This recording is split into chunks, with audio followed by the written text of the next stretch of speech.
Diketok sekali, itu lumayan lebih kenceng daripada pintu. Karena mungkin kaca ya, diketok. Dak, gue buka, di balik kaca itu sosok almarhum lagi berdiri bang. Tapi yang bikin aneh bang, itu dia di kaca berdiri, di belakang dia ada orang yang lagi ngegendong.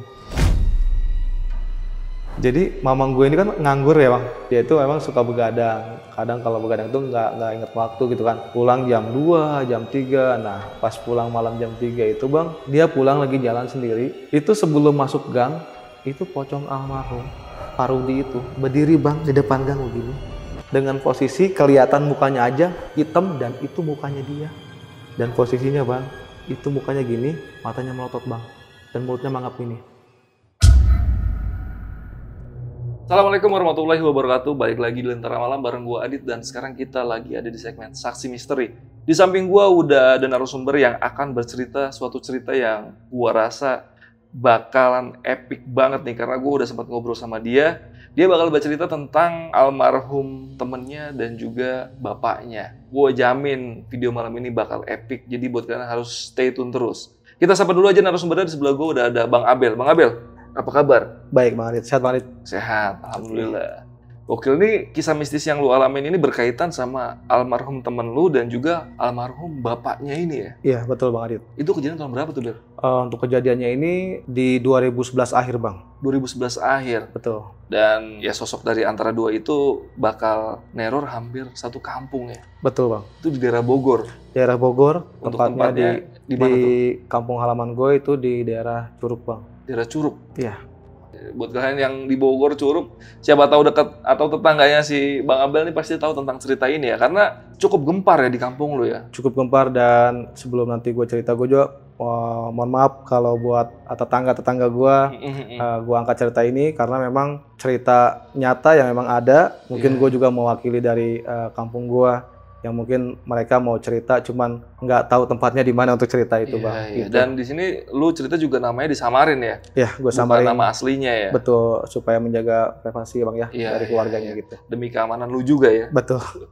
Oke, jadi buat kalian yang penasaran sama cerita yang bakal dibawain Bang Abel malam ini, stay tune terus, jangan ada yang di skip, cukup skip iklannya aja. Dan gue mau infoin juga nih, buat kalian yang suka protes nih kalau di Lentera Malam itu banyak iklannya, kalian mampir aja ke Spotify-nya Lentera Malam, itu ada di Lentera Malam Podcast Horror. Di sana gue jamin bebas dari iklan. Dan buat kalian yang pengen jadi narasumber juga seperti Bang Abel yang udah gue undang di Lentera Malam, kalian langsung aja DM ke Instagramnya Lentera Malam, nanti bakal diarahin sama adminnya Lentera Malam.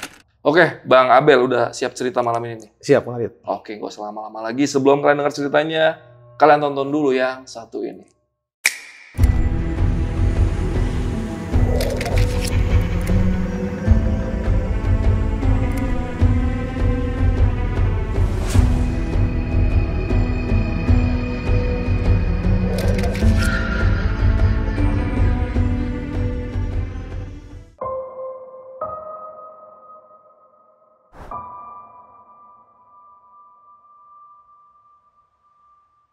Jadi sebelum gue ceritain, Bang Adit sedikit cerita dulu. Denny ini kebetulan di sekolah itu dia adalah kakak kelas gue bang, di SMA itu ya. Jadi kakak kelas gue, kebetulan gue tuh udah berteman lama sebelumnya itu dengan, bukan sama dia malah. Sama dia gue belum kenal, dan gue lebih kenal itu dengan sepupunya dia. Sepupunya dia namanya Anwar.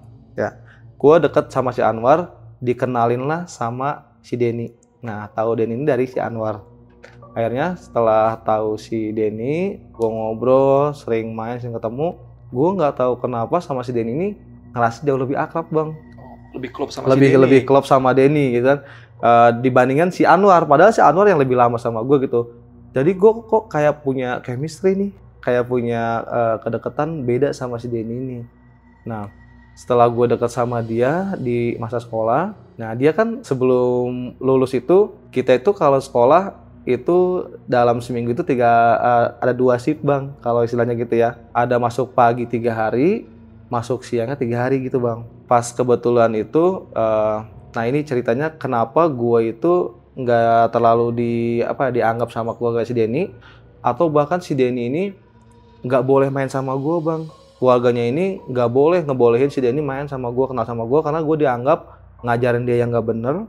Dan gue itu dianggap juga si Denny ini semenjak kenal sama gue jadi beda. Satu hari itu Gue itu kebetulan sekolah itu masuk siang, si Denny masuk pagi bang. Dan dia malah izin dari rumahnya sekolah dan dia malah datang ke rumah gue dan tidur, dan bahkan gue nggak tahu kalau dia tidur di kamar gue itu. Dan ada satu tetangga yang lapor ke orang tuanya itu bilang bahwasannya si almarhum ini Denny nggak sekolah malah main ke rumah dan posisinya dia lagi tidur. Tiba-tiba orang tuanya datang. Gue kaget, ada di kamar ada keributan karena bapaknya itu nendang si Denny almarhum ini. Ditendang. Ditendang bokap, sama bokapnya. Iya. Dan gue kaget pas gue bangun ada keributan, dan bahkan gue nggak tahu kalau si Denny ini dia pakai seragam sekolah itu ada di kamar gue posisi lagi tidur, dan gue nggak tahu kapan masuknya. Lu lagi di mana tuh posisinya waktu itu? Gue posisi lagi tidur Bang Adit. Jadi gue nggak tahu itu si Denny itu datang ke rumah gue main dan bahkan tidur dengan posisi masih pakai pakaian sekolah, gue nggak tahu. Oh, gitu. Karena lo lagi masih tidur ya? Karena gue masih tidur. Justru gue terbangun itu gara-gara memang ada keramaian, keributan itu si Denny-nya itu ditendang sama bokapnya dan dimaki-maki, dimarahin karena dia nggak sekolah. Dan nganggapnya lu yang ngajakin dia bolos. Dan gue dianggap gue yang ngajakin dia bolos, ngajakin dia nggak bener. Gitu. Gue langsung tunjuk-tunjuk sama nyokapnya, lu ngajarin nggak bener sama anak gue ya. Anak gue berangkat dari rumah tuh sekolah, nggak nyampe sekolah malah di sini sekolahnya katanya. Nah, mulai dari situlah bang, orang tuanya itu benci sama gue. Orang tuanya tuh ngelarang gue buat Denny main sama gue. Setelah kejadian itu, kita udah sama-sama beres lah sekolah bang, lulus sekolah ya. Si Denny ini posisinya dia belum kerja bang. Kebetulan gue itu rezekinya emang lebih duluan daripada dia ya. Gue dapat kerja lebih dulu, ya gue tuh kerja di salah satu pabrik itu di daerah BSD bang. BSD Tangerang. BSD Tangerang ya. Ini kejadiannya di tahun 2011 akhir, di mana lagi zaman-zamannya rame yang namanya isu babi ngepet bang. Babi ngepet. Dengar tuh ya. Nah, kemudian zamannya juga dulu tuh kita belum ada alat komunikasi yang canggih kayak sekarang bang. Gue itu masih pakai handphone yang namanya Asia bang. Lo mungkin pernah ngalamin ya, Asia. Nah, Asia ini kan kalau kita mau keluar kota tuh harus di combo bang. Di combo, karena kalau nggak di combo ini dia nggak bisa dikontak bang. Iya, karena CDMA itu kan. CDMA betul. Jadi kalau misalnya di combo, lu nelpon ke gua dengan nomor yang sama pun tetap nyambung gitu bang ya. Nah, di tahun 2011 itu karena kita udah sering main itu, nah gua akhirnya pisah sama si Denny nih bang. Pisah sama Denny, si Denny ikut kerja di bengkel teman gua. Nah, gua sendiri kerja di pabrik daerah BSD. Pabriknya itu pabrik minuman ringan lah bang. Nah, pas gua kerja di sana itu, gua bertiga dengan sepupu gua. Kita pas kerja di pabrik, kita bertiga ini sepakat bang. Pokoknya kita kerja di pabrik ini nggak boleh ada yang tahu, termasuk anak-anak tongkrongan pun jangan ada yang tahu di mana tempatnya, di mana lokasinya bang. Karena pertama emang kita mikirnya malu lah, masa sih kita kerja di pabrik saat itu bang. Terus yang kedua, karena dikhawatirkan anak-anak kan kita kebanyakan saat itu masih maaf nih bang nganggur ya. Jadi takutnya ngisi waktu kosong dia main ke pabrik, dan sedangkan pabrik itu ditempatin sama orang tuanya yang punya bang. Jadi lokasi pabrik ini gambarannya itu dia rumah biasa, di depannya itu, di belakangnya itu halamannya luas bang. Halamannya luas, nah halamannya luas itulah yang dibikin pabrik untuk produksi minuman ringan itu. Kemudian lama gue kerja di sana, pas satu hari kejadian itu, tepatnya itu di hari Kamis bang. Gue dapat info itu si Denny pergi sama temen gue ini yang berdua, jadi posisinya dia bertiga bang. Si Denny ini bawa motor sendiri, temen gue berdua. Nah ini mereka ini kabar yang gue terima itu dia mau ke salah satu daerah itu tempat jualannya spare part motor. Ya mungkin kalau lo pernah dengar daerah yang namanya Sasak Panjang bang, di Bogor itu, nah itu lokasinya ke situ. Posisinya ini anak bertiga ini pergi dengan 2 motor itu tanpa helm bang. Dia ini posisi naik motor di depan, disaliplah sama 2 teman gue ini yang boncengan. Nah pas boncengan itu, yang boncengan udah ngelewatin dia, si Denny nggak tahu kenapa tiba-tiba kepental bang, kepental, jatuh, dan kepalanya ngebentur ke pinggir jalan itu bang, beton pinggir jalan, pecah kepalanya pecah dan meninggal di tempat.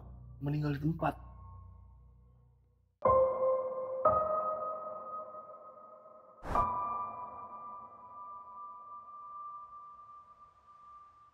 Karena posisinya waktu itu mungkin orang rumah gue, mungkin saudara gue atau keluarga gue ngehubungin dengan mau kasih kabar si Denny itu meninggal. Karena gue nggak combo tadi bang, telepon si DMA gue itu, jadi nggak bisa dihubungin lah si nomor gue itu bang. Dia mau ngabarin bahwasannya si Denny itu meninggal. Iya. Nah, Sorry, itu tadi yang 2 pergi sama si Denny ke Sasak Panjang itu bukan 2 temen lo yang di pabrik itu kan? bukan. Bukan. Bukan, jadi itu anak-anak teman tongkrongan bang. Oh iya. Kalau yang di pabrik itu adalah sepupu gua, Sepupu lu ya? sepupu anak dari bibi ya gitu. Nah kemudian bawa pulang lah si almarhum ini jasadnya. Dan posisi saat gua kejadian itu sama sekali gua nggak tahu bahwasannya si almarhum ini udah meninggal. Dan karena tradisi di tempat gua itu di Bogor, ketika meninggal bukan di malam hari bang, itu nggak boleh dimalamin bang. Harus dimakamin di hari itu jam berapapun. Dan keluarga besarnya itu memang kebanyakan mayoritasnya memang asli situ, asli Bogor, jadi nggak ada yang tunggu yang lain bang. Itu jam 5:30 si almarhum itu dibawalah ke tempat pemakaman umum untuk dimakamin. Nah, lagi posisi jalan dimakamin, itu sampai maghrib belum beres bang. Jadi posisi udah azan maghrib, itu tuh si jenazah itu baru nyampe di makam, info dari bokap. Kemudian posisi nyokap sama adik-adiknya ini tuh lagi nongkrong di depan rumah bang, di teras. Karena posisi rumah gue itu rumah depan-depanan dan jalan setapak bang, muat 1 motor aja gitu ya. Itu dari nenek gue udah pernah bilang, pokoknya kalau maghrib gede itu maghrib yang ketika beres azan menjelang qomat bang. Itu namanya maghrib gede di Bogor tuh dibilangnya. Itu jangan pernah main di luar, jangan di teras, di dalam semua katanya gitu kan, takut ada yang aneh-aneh. Dan itu tuh nggak didengar bang sama nyokap sama adik-adiknya semua nih. Posisi si Denny ini masih dimakamin dan baru proses dimakamin, si nyokap sama adik-adiknya itu ngelihat Denny lewat bang. Kalau kata bahasa Sundanya mungkin lu pernah dengar kawenehan bang. Apa tuh artinya? Kawenehan itu jadi kita ngelihat sesuatu kayak kehipnotis tapi nyata ada. Iya. Mungkin orang Sunda atau orang Bogor tahu istilah itu. Jadi si Denny itu lewat bang. Lewat bahkan bilang, punten, permisi. Ke keluarganya itu? Ke keluarga gua. Iya. Itu lewat, dia posisinya masih sama bang. Pakaiannya pakai topi, baju merah ada kerah, jeans biru, posisi baju yang dia pakai saat kecelakaan. Padahal lagi dimakamin. Padahal lagi proses dimakamin bang. Jam 6 itu. Nah itu kabar gue dapet setelah gue pulang dari rumah. Gue masih belum tahu posisi si Denny ini udah meninggal bang. Gue itu biasanya kalau udah beres kerja itu jam 5 bang. Jam 5 beres, rapi-rapi, dan biasanya mandi setelah maghrib jam 7-an, itu tuh kita nyari makan keluar bang. Gue itu di pabrik itu kebetulan yang punya pabriknya minta kita itu untuk tinggal di sana bang. Jadi kita disediain kamar untuk tinggal. Karena kalau tiba-tiba tengah malam ada yang minta barang untuk dikirim, atau misalnya ada produksi tambahan, jadi masih bisa dikerjain gitu bang. Jadi gue bertiga sama sepupu ini tuh tinggal di pabrik tersebut bang. Setiap malam itu kita giliran, gantian untuk nyari makan. Posisi pas malam Jumat ini, gue yang kebagian buat nyari makan malam itu bang. Gue nyari makan malam, gue pakai motor, gue nyari makan persis di depan Giant BSD. Perjalanan gue udah sampai ke Pecel Lele itu, tiba-tiba gue ngeliat si Denny bang. Ini posisi gue belum tahu si Denny udah meninggal ya. Iya. Gue ngeliat si Denny, dari jauh gue sempat masih merhatiin, ini si Denny bukan. Gue sempat ragu gitu. Gue sempat mikir juga kalau si Denny dia tahu dari mana, dia mau kemana. Karena dirahasiakan ya tempat Karena kerja. dirahasiakan, karena nggak ada satupun yang tahu bang. Pas gue deketin, dia jalan bang. Posisi jalannya nunduk. Jalan nunduk gini. Jadi di warung Pecel Lelenya, gue lagi berdiri, dia jalan ke arah gue bang. Nunduk. Pas gue panggil Denny, dia nengok bang. Dia langsung nenggak gini. Bener si Denny. Akhirnya gue tegur. Den, lu ngapain di sini? Kok lu jauh banget mainnya? Lu Bel. Karena gue kan di rumah itu dipanggilnya Abel bang. Iya. Lu mau kemana? Mau ketemu lu. Gue bilang, lah, kok lu bisa tahu sih gue di sini? Padahal gue nggak pernah cerita lo. Gue kerja di pabrik, di mana tempatnya? Dari anak-anak. Dan gue nggak mikir aneh-aneh bang, nggak punya curiga apapun. Gue bilang, ya udahlah, ya kan? Karena gue belum dapat kabar apapun mengenai dia ya. Akhirnya karena gue mau nyari makan, gue udah di depan warung Pecel Lele tersebut bang. Gua ajak lah dia makan bang. Ya udah Den, kita makan dulu. Makan sama gua bang. Makan gua pesan 2 dan dia makan bang depan gua. Gua pesan 2 pecel lele dan minum es jeruk. Itu makanan dia habis bang. Minuman juga habis. Seperti orang biasa ya? Seperti orang biasa. Gua sempat ngobrol sama dia. Di sini gua rada mulai aneh dan ngerasa beda bang. Karena Denny yang gua kenal, Denny yang gua tahu, itu orangnya kan selengean bang. Cerewet, bawel, heboh gitu bang. Di malam itu dia tuh bener-bener diem. Dia diem dan gak seperti biasa yang gue kenal.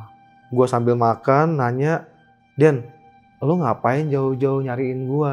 Lu kesini sama siapa? Sendiri. Lu naik apa? Angkot. Oke, terus udah gue sambil makan lagi. Gue bilang, lu mau ngapain sih nyariin gue Den?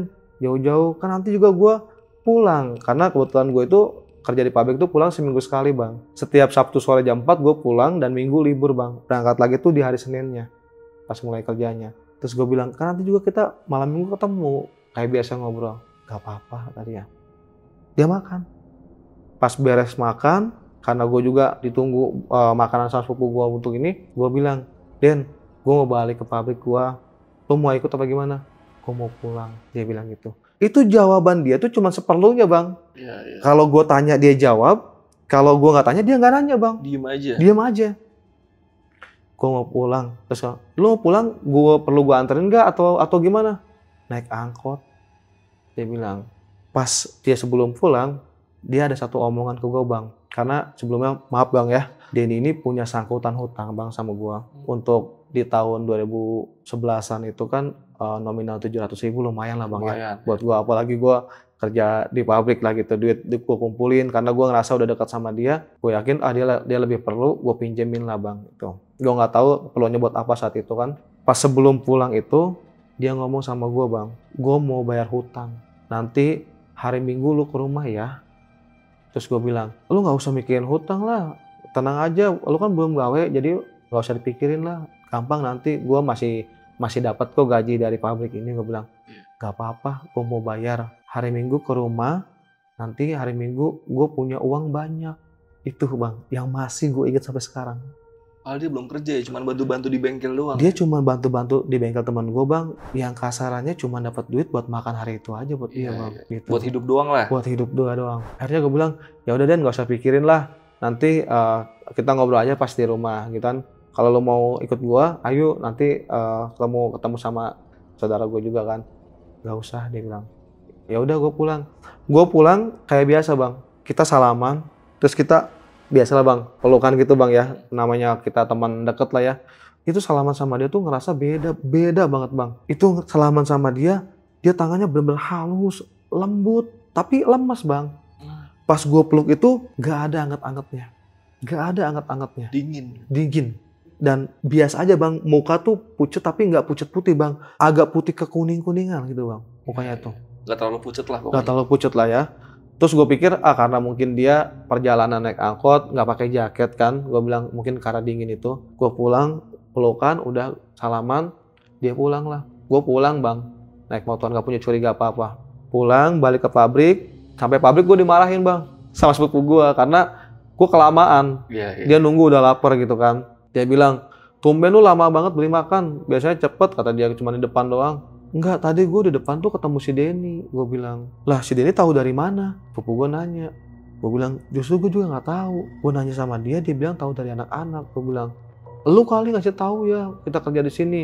Ada sedikit debat lah bang gue sama saudara gue itu, karena emang kita udah sepakat jangan ada yang tahu lah gitu, karena nggak boleh ada yang main ke tempat itu gitu. Gue bilang, sumpah gue nggak ngasih tahu. Dia bilang cuma ketemu sama anak-anak. Terus sekarang mana si Denny-nya? Dia udah balik. Udahlah bang, kita nggak mikir-mikir aneh-aneh lagi. Kita makan lah. Karena posisi gue udah makan duluan sama si Denny itu, 2 sepupu gue tuh makan. Makan jam 8, setengah 9 beres. Gue itu kebetulan di pabrik ada pesanan orderan itu bang, kurang lebih sekitar ada 700 dus minuman ringan itu yang besok paginya mau dijemput sama mobil box untuk didistribusiin ke toko-toko bang. Ceritanya minuman itu bang. Akhirnya kita tuh lembur malam itu bang. Lembur malam itu untuk ngejar orderan tersebut.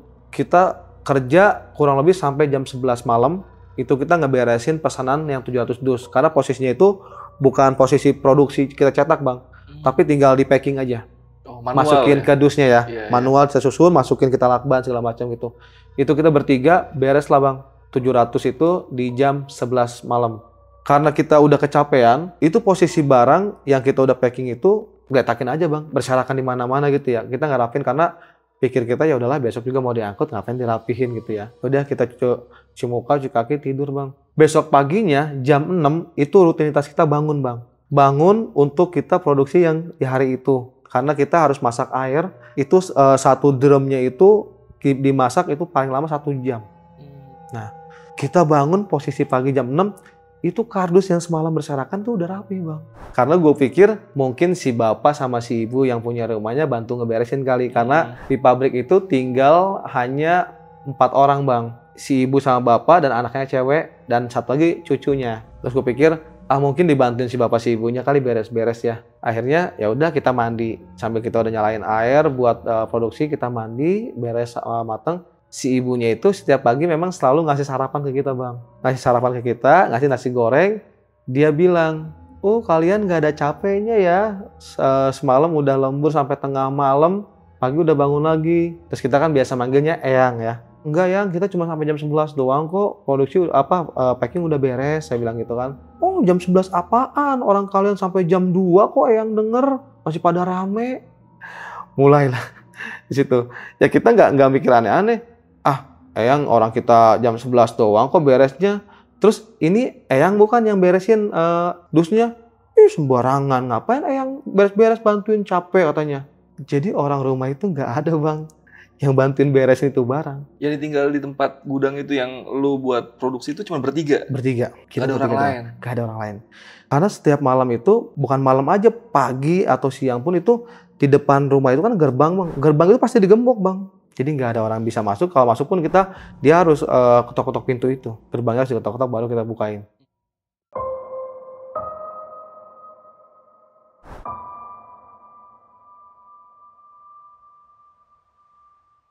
Sabtunya kita produksi sampai jam 3, beres-beres, jam 4 kita pulang lah bang. Pulang ke Bogor, nyampe rumah, itu keluarga gue nggak ada yang ngasih tahu bang. Si Denny itu udah meninggal. Karena gue pikir mungkin nggak ngasih tahu nyokap gue itu, pertama mungkin dikiranya gue udah tahu kabarnya. Yang kedua mungkin dia nggak mau gue kaget atau shock mungkin gitu. Nggak ada yang ngasih tahu. Gue nyampe rumah, gue makan, gue mandi. 7:30 beres Isya itu gue keluar bang. Keluar rumah, gue mau nyamperin ke base camp tongkrongan. Ada satu rumah teman gue namanya Adon, itu dijadiin satu base camp tongkrongan bang. Dimana setiap malam itu kita selalu nongkrong di situ. Datanglah gue ke rumah si Adon itu. Di jam 7:30 itu, tumben-tumbenan itu rumah masih sepi bang. Anak-anak belum ada yang datang untuk nongkrong. Karena biasanya 7:30 tuh udah ada 3 orang, 2 orang ya. Akhirnya pas gue nyampe, gue nanya lah ke nyokapnya si teman gue si Adon ini. Mam, anak-anak pada kemana nih? Tumben sepi, gue bilang. Nyokapnya bilang, lah emang nggak tahu? Anak-anak kan lagi pada tahlilan semua. Gue tanya dong, tahlilan apa nih? Selamatan rumah atau apa? Emang nggak tahu? Kan si Denny meninggal. Si Denny meninggal. Iya. Lu baru tahu tuh di situ tuh. Di situ gue masih belum percaya bang. Terus gue bilang, meninggal yang bener. Ya masa bohong sih? Orang udah ini malam ketiganya. Langsung gue nggak banyak omong, gue pulang bang ke rumah. Nyampe rumah, gue nanya ke nyokap. Karena kan nyokap juga deket juga sama si almarhum ini. Emang si Denny beneran meninggal? Gue bilang, iya. Emang nggak ada ngasih tahu? Kan udah 3 hari ini katanya meninggalnya, malam ketiganya. Gue bengong bang saat itu. Gue bengong dan gue cuma melotot aja. Nyokap gue ngomong, gue nggak tahu ngomong apa. Gue nggak denger dan nggak ingat sama sekali. Ngeblank lah situ. Ya? Ngeblank gue karena masih belum percaya bang. Gue bengong, akhirnya nyokap gue nepak. Hei, baru gue sadar. Di situ gue nggak cerita bang. Kalau gue itu ketemu si Denny sama nyokap. Malam itu, malam minggu, gue nggak keluar rumah dan gue nggak nongkrong. Bahkan gue nggak ikut tahlilannya si dia, almarhum. Gue langsung tidur di kamar. Gue selimutan bang. Karena gue masih deg-degan banget, deg-degan dan masih nggak percaya dan masih belum terima aja kalau dia itu meninggal bang. Teman dekat lu sendiri meninggal. Temen deket gue sendiri gitu kan. Dan pas gue tidur itu bang, gue jam 11 itu bangun karena gue mau buang air kecil.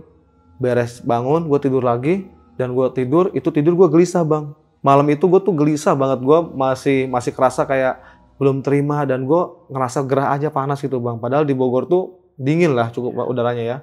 Kayak gerah banget, gue sampai nggak bisa tidur. gue ketiduran tapi kayak tidur ayam gitu bang. Tidur tapi kayak sadar. Itu pintu rumah gue ada yang ngetok-ngetok. Posisi kamar gue itu paling depan. Kamar paling depan. Di sampingnya tuh ruang tamu. Di belakang ruang tamu kamar nyokap. Baru dapur dan ruang keluarga. Pintu depan tuh diketok-ketok. Itu ketok-ketokannya halus banget bang. Nggak kayak orang bertamu. Tok, tok, tok, tok. Enggak bang. Tapi tok. Tok. Tok. Sekali-sekali bang. Gue di situ mikir, siapa yang nahu malam-malam kata gue. Atau mungkin kucing kali gitu kan biasanya kan. Terus gue pikir, gue diemin, bunyi lagi bang. 3 kali bunyi ketokan dengan 3 kali juga bang jedanya. Beres itu, gue nggak berani keluar, gue selimutan bang. Karena gue ngerasa takut juga. Gue selimut, gue tutup muka gue pakai selimut, gue tutup pakai bantal. Itu ketokan nggak berhenti bang. Ada sekitar 15 menit, itu ketokan nggak berhenti. Pas udah lama berhenti 15 menit, selimut gue buka, gue jalan ke ruang tamu, gue lihat kaca, itu nggak ada apa-apa. Balik kamar lagi, gue tidur, gue selimut lagi, tutup lagi muka gue. Kaca gue diketok sekali. Tok. Saking penasarannya gue pikir mungkin bener ada teman gue mau nyusulin nongkrong gitu kan. Biasanya kan kita kalau malam minggu suka disamperin bang. Diketok sekali, itu lumayan lebih kenceng daripada pintu. Karena mungkin kaca ya, diketok. Dak, gue buka, dan lo tahu di balik kaca itu sosok almarhum lagi berdiri bang. Itu almarhum berdiri masih pakai pakaian yang sama ketika ketemu gue di malam Jumat makan bareng sama gue. Yang dipecel itu? Yang dipecel lele. Dan bajunya baju yang pas kecelakaan itu bang. Baju merah, kerah hitam pakai topi. Tapi yang bikin aneh bang, itu dia di kaca berdiri, di belakang dia ada orang yang lagi ngegendong. Gelendotin dia? Gelendotin dia. Lu pernah lihat leak Bali? Itu di belakang dia digelendotin dia bang. Ini lehernya dia, ini lehernya leak bang. Gini, lidahnya merah, ngelewatin dadanya si almarhum. Gue sampai merinding gue. Ngelewatin dadanya almarhum, di sini lehernya dia, kepalanya si almarhum, ini kepalanya leak, ini matanya bang merah. Ngeliatin gue gini. Denny juga ngeliat ke arah lu juga? Denny ngeliat ke gue. Tapi Denny ngeliat ke gue dengan posisi senyum bang. Senyum gini. Tapi yang sebelahnya itu ngegansen dia gini. Itu gue teriak sejadi-jadinya. Gak ada satupun orang rumah yang bangun. Karena gue ngerasa ini mimpi atau nyata. Tapi dibilang mimpi, gue melek bang. Melek gue ngeliat. Gue teriak. Lu yakin banget itu sadar itu ya? Sadar, gue yakin banget itu. Gue sadar. Gue akhirnya teriak gak ada yang denger. Gue tutup lagi selimut gue. Gue tutup lagi pakai bantal bang. Sambil gue baca-bacaan apa aja bacaan yang gue bisa bang. Gue baca sampai akhirnya gue merem sendiri. Gak lama itu tahrim bang, mau subuh. Pas posisi gue merem lagi diselimutin, itu kaki gue dikelitikin bang. Ujung kaki dikelitikin. Akhirnya di situ gue teriak lagi, baru nyokap gue bangun bang. Narik selimut, nyalain lampu. Akhirnya nyokap bangunin, nyokap bilang, kenapa? Terus gue dikasih minum, gak apa-apa. Akhirnya udah, gue ambil wudhu, sholat subuh. Dari subuh sampai pagi, gue gak tidur lagi bang. Gue diem di dapur, nemenin nyokap, masak air, masak sarapan. Nah, paginya gue terbuka akhirnya bang. Gue gak bisa diginiin terus bang. Gue cerita sama nyokap, gue cerita sama bokap. Gak tahu bahwasannya si Denny itu udah meninggal. Dan gue juga bahkan ketemu dengan si Denny. Denny datang ke pabrik tempat kerja. Nyokap kaget di situ bang. Dia bilang, emang punya salah apa? Gak punya salah apa-apa, cuman dia ketemu cuman mau bayar utang. Akhirnya bokap bilang, ya udah mungkin dia minta diikhlasin kali utangnya biar dia nggak berat.